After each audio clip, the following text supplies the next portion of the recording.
Come on. Ready?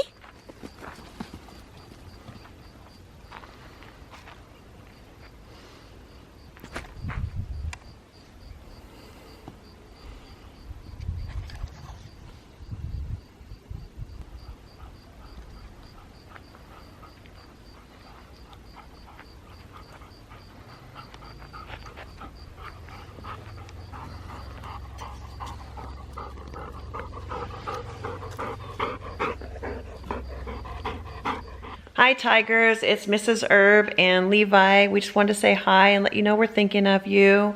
It's been hard to think about talking to you guys via video because I missed my classes. I thought, well, I wish I could do something funny. I thought about doing like a Tiger Queen parody. I did realize I probably do have as much tiger clothing as Joe Exotic. But I just couldn't find a way to make it funny because I've just been really sad missing you guys. So I thought, well, you know what, I'll just share some of the happy, good news that's happening. Every day when I go on my Google Classroom, I get to see peer helpers. They're out there making a difference, whether it's sidewalk chalk messages, notes on mailboxes, cleaning out garages for their dad, or serving breakfast in bed for their siblings. Some of them are even doing grocery delivery for the elderly, and it just warms my heart because the reality is we've been pulled out of our tiger community. You can pull a tiger out of their community, but you cannot pull the community out of the tiger.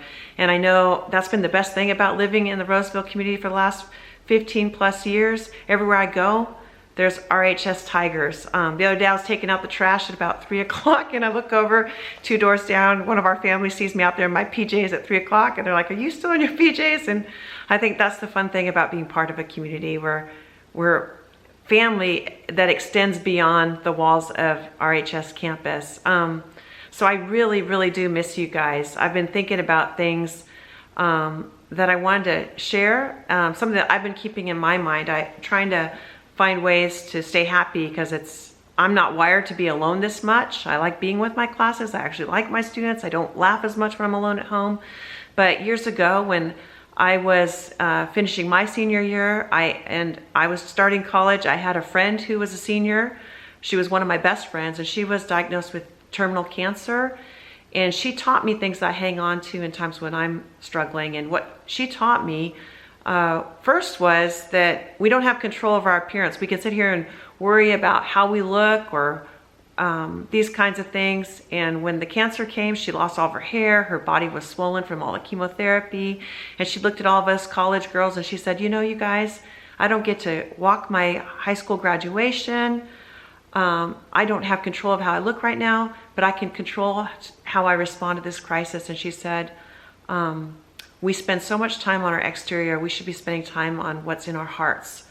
And the other thing she taught me that I'll never forget was that she struggled with her relationship with her dad. He was really strict and didn't show emotions, didn't express love for her.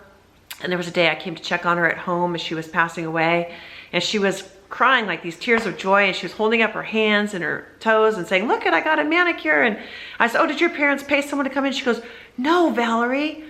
It took me having cancer for my dad to come in here today with tears in his eyes, and he rubbed lotion on my hands and my feet, and he painted my fingernails and my toenails. And she goes, I can't believe my cancer made my dad a better, softer, more caring man. And I'll never forget it because she learned to see her suffering and her pain as something that was still helping others around her. And I want us to think about things like that because I know we can get kind of sad, like maybe we're in a home we wouldn't want to be in. Like for me, my house growing up was not a place that I would have found a lot of energy from. So I just ask you guys to process like what you can do for others right now, and it will really, really cheer you up.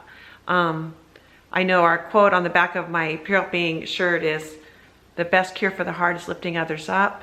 And I think right now, if you're feeling kind of sad, maybe text someone a positive message today, or maybe put a note on a mailbox, or find a way to spread love out there.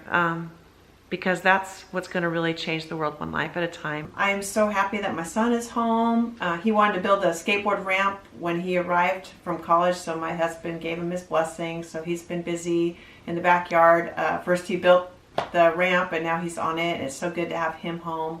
And with him home, I don't have a full classroom, and normally we celebrate May the 4th in the Pure Helping class.